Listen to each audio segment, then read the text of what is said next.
Hello दोस्तों इस video में हम जानेंगे आरडीपी के बारे में कि क्या है आरडीपी, किस तरीके से आरडीपी ये काम करती है। और कभी ना कभी ये क्वेश्चंस आपके पास आया होगा कि कभी भी आप किसी भी ऑफलाइन सॉफ्टवेयर के लिए कॉन्टैक्ट करते होंगे और वहाँ पे अगर आपकी रिक्वायरमेंट ये आ जाए कि इस ऑफलाइन सॉफ्टवेयर को हम मल्टीपल लोकेशन पे यूज़ करना चाहते हैं, तब यहाँ पे आपको एक वर्ड सुनाई दिया होगा आरडीपी, कि सर ये आरडीपी के थ्रू ही पॉसिबल हो पाएगा या आरडीपी के थ्रू ही आप इसको रन कर पाएंगे, चला पाएंगे। तो दोस्तों आरडीपी क्या है, कैसे काम करती है और क्या इसकी रिक्वायरमेंट होती है, तो इन सभी के बारे में हम जानेंगे। और चैनल को सब्सक्राइब करें ताकि और भी इस तरह की इन्फॉर्मेटिव वीडियोस आपको मिलते रहें। तो चलिए दोस्तों स्टार्ट करते हैं। तो दोस्तों इसका सिंपल सा जो आंसर है वो इस तरीके से है कि आपको अगर मैं बताऊंगा तो इजी वे में आप समझ पाएंगे।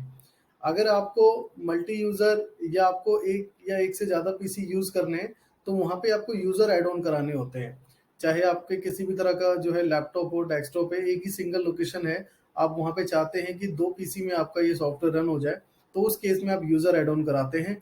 और वो जो रन होता है सॉफ्टवेयर आपका किसी एक पीसी में इंस्टॉलेशन होता है। जैसे कि आपने कभी भी देखा होगा या सुना होगा कि जब भी आप कहते हैं कि मुझे 2 यूज़र या मुझे 2 पीसी में रन करना है, तो जब भी सॉफ्टवेयर इंस्टॉलर जो होता है, जो इंस्टॉल करने वाला जो होता है, वो आपसे एक क्वेश्चन पूछता है कि सर मेन पीसी किसको बनाना है।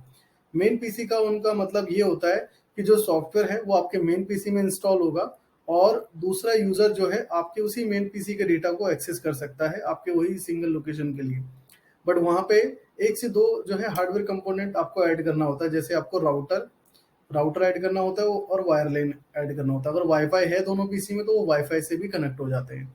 फिर आपका जो मेन जो डेस्कटॉप है, जहाँ पे मेन डेस्कटॉप हो या लैपटॉप हो जिसमें सॉफ्टवेयर आपका इंस्टॉल हुआ है, वो कॉन्फ़िगर हो जाता है आपका मेन पीसी आपके यूजर के लिए, कि यूजर उस मेन पीसी के डेटा को एक्सेस कर सकता है। तो उस बिहाफ पे वो एंट्री कर सकता है उस सॉफ्टवेयर में, जो भी सॉफ्टवेयर आप लेना चाह रहे हैं या आपने ले रखा है उसमें ये यूज करना चाह रहे हैं, तो उसमें इस तरीके से रन हो जाता है। तो सेम यही प्रोसेस जो है काम करता है आरडीपी के लिए। बट यहाँ पे कुछ जो है रिक्वायरमेंट्स ऐड हो जाती है। जैसे कि आप जिस पीसी के लिए चाहते हैं कि मैं आरडीपी पे इसको रन करूं, तो उसमें 2 से 3 चीजें आपको जो है ऐड ऑन करनी होती है। जैसे विंडोज सर्वर इसमें इंस्टॉलेशन कराना होता है आपको, और दूसरा आपको जो आपका इंटरनेट नॉर्मली चल रहा है या नहीं है आपके पास इंटरनेट, तो आपको इंटरनेट वहाँ पे लगवाना होगा। सबसे पहले जो आपका सर्वर बनेगा वहाँ पे, और वहाँ पे आपको एक स्टैटिक आईपी भी लेना पड़ेगा। तो ये 2 चीज़ें जो है वहाँ पे आपको करना होगा। उसके बाद फिर जो आपका पीसी है कॉन्फ़िगर हो जाएगा। कॉन्फ़िगर होने के बाद फिर किसी और लोकेशन से उस पीसी को एक्सेस किया जा सकता है, जो किसी और लोकेशन पे है, यानी कि अदर लोकेशन पे जो पीसी है उसके पास कोई भी इस तरह की कोई रिक्वायरमेंट्स नहीं चाहिए। बस उसको सिंपल वे में वहाँ पे एक इंटरनेट होना चाहिए और उस इंटरनेट के थ्रू जो आपका मेन पीसी है वो उससे कनेक्ट हो जाएगा। और जैसी वर्किंग आप ऑफलाइन में करवा रहे थे, आप अपने सिंगल लोकेशन में करवा रहे थे, इसी तरीके से वो वर्किंग जो है ऑनलाइन भी कर सकता है। बट इसमें दिक्कत एक ही जगह आ सकती है कि अगर आपका मेन सर्वर बंद है या मेन सर्वर के पास इंटरनेट नहीं है या इंटरनेट वीक है, तो उस केस में जो है स्लो चल सकता है। अगर वीक है, बंद है, तो वो जो है अदर लोकेशन वाला पर्सन बिल्कुल भी ऑपरेट नहीं कर सकता। तो ये जो है कुछ इसमें पॉजिटिव भी है और नेगेटिव भी है। तो यहाँ पे आपको कम से कम ये कंसर्न क्लियर हो गया होगा कि आरडीपी है क्या। तो जैसा आप सिंगल लोकेशन पे आप यूज कर रहे हैं अपने किसी ऑफलाइन सॉफ्टवेयर को, इसी तरीके से आरडीपी के थ्रू आप उसी ऑफलाइन सॉफ्टवेयर को ऑनलाइन भी यूज कर सकते हैं। तो ये है पूरे आरडीपी का कंसेप्ट। अब इसमें रिक्वायरमेंट जो है कुछ इस तरीके से होना चाहिए। जिस पीसी को आप मेन बनाने जा रहे हैं उसमें एक एसएसडी होनी चाहिए। एसएसडी की स्पीड जो है हार्ड डिस्क के कंपेयर में बहुत ज़्यादा होती है। और अगर आपको उस पर मल्टीपल पीसी रन करने हैं, यानी कि और भी 2-4 पीसी या इससे ज़्यादा पीसी रन करने चलाने हैं, तो बहुत जो है बेनिफिट आपको उसका मिलता है, बहुत बेनिफिशियल भी रहता है। उसमें एसएसडी आप रखें। अब एसएसडी जो है कितने जीबी की होनी चाहिए वो अब आप पे डिपेंड करेगा कि आप किस तरीके का जो है सॉफ्टवेयर उस पे यूज करना चाहते हैं, कितना डेटा आप उस पे स्टोर रखना चाहते हैं। तो इस तरीके से अगर आप जैसे मार्ग यूज करना चाहते हैं, बिजी यूज करना चाहते हैं, टैली यूज करना चाहते हैं, तो 500 जीबी भी सफिशियंट है। अगर सिर्फ आप सॉफ्टवेयर के लिए ही यूज करना चाहते हैं तो आप 500 जीबी लेंगे जब भी बेस्ट है। 256 या 250 जीबी भी लेंगे तब भी बेस्ट है, अगर आप सॉफ्टवेयर के डेटा को ही मेंटेन करना चाहते हैं, एक्सटर्नल कोई और डेटा नहीं डालना चाहते तो। अब दोस्तों बात करते हैं रैम की। तो दोस्तों रैम कम से कम 8 जीबी होनी चाहिए। अगर आप 4 से 6 पीसी यूज़ करा रहे हैं अपने आरडीपी पे या लोकल जो नेटवर्क है आपका उसके ऊपर सिंगल लोकेशन पे जो यूज़ हो रहे हैं पीसी, तो कम से कम 8 जीबी जो है आपकी रैम होनी चाहिए।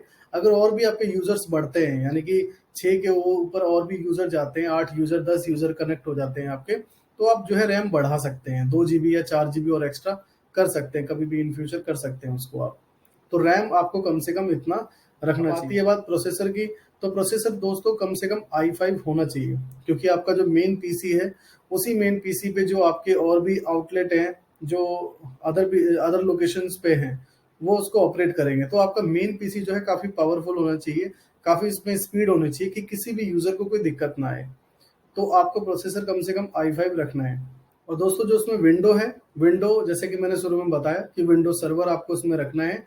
मार्केट में जो है दोस्तों और भी बहुत सारे ऐसे सॉल्यूशन आ चुके हैं कि आपको अपनी विंडो चेंज नहीं करनी पड़ेगी और आप जो है आरडीपी यूज कर सकते हैं। तो दोस्तों वहां पे क्या होता है कि वो अपना टूल या अपना कोई सॉफ्टवेयर बीच का third party tool, third party software आपका जो है आपके पीसी में जो है इंस्टॉल करके फिर आरडीपी को रन करते हैं। दोस्तों वो कभी भी जो है क्रैश हो सकती है या कभी भी कोई भी दिक्कत आ सकती है। अगर आप अपने सारे के सारे जो प्रोसेस हैं, जैसे मैंने जो बताया आपको, आप सर्वर विंडोज में जो है इंस्टॉलेशन कराएं और स्टैटिक आईपी लें, तो ये सारे प्रोसेस अगर आप करवाते हैं तो सारे राइट्स आपके पास हैं, सारा जो डेटा सर्कुलेट हो रहा है वो भी डेटा आपके पीसी से हो रहा है। तो आप कंप्लीटली इसमें सिक्योर हैं कि सारे जो सेटअप्स हुए हैं, जो सारी सेटिंग्स है, जो भी आरडीपी रन हो रहा है तो वो आपके अकॉर्डिंग हो रहा है और सारी की सारी जो सिक्योरिटी है वो आपके अकॉर्डिंग आपके पास है। तो अगर आप ये करते हैं दोस्तों, इसमें आपका एक्सपेंस जो है आता है थोड़ा, बट आप सिक्योर रहते हैं अपने डेटा के मामले में, तो काफी सिक्योर रहते हैं। और जैसे कि मैंने बताया कि आप जितने मर्जी पीसी जो है रन करा सकते हैं। अगर आपके 15-20 पीसी भी आपको रन कराना है तो कम से कम 16 जीबी रैम आपके मेन पीसी में होना चाहिए। मतलब कि एक छोटा सा सर्वर आप एक रेडी कर देते हैं जो और सिंगल लोकेशन वाले भी यूज कर रहे हैं और अदर लोकेशन वाले भी यूज कर रहे हैं। तो दोस्तों ये है पूरे आरडीपी का कंसेप्ट। अगर अगर आपको आरडीपी करानी है दोस्तों तो आप हमारे दिए गए नंबर पे भी कांटेक्ट कर सकते हैं। और यदि आपको किसी और से भी करानी है तो दोस्तों जो हमने रिक्वायरमेंट बताई है, जो सजेशंस इसमें बताए हैं, तो वो रिक्वायरमेंट आप उनसे पहले कंफर्म कर लें कि वो किस किस तरीके से जो है सेटअप को करेंगे और किस किस तरीके से क्या क्या चार्जेस होंगे। तो दोस्तों वीडियो को लाइक करें, चैनल को सब्सक्राइब करें ताकि और भी इसी तरह के इन्फॉर्मेटिव वीडियोज आपको मिलती रहे time to time. Thanks for watching.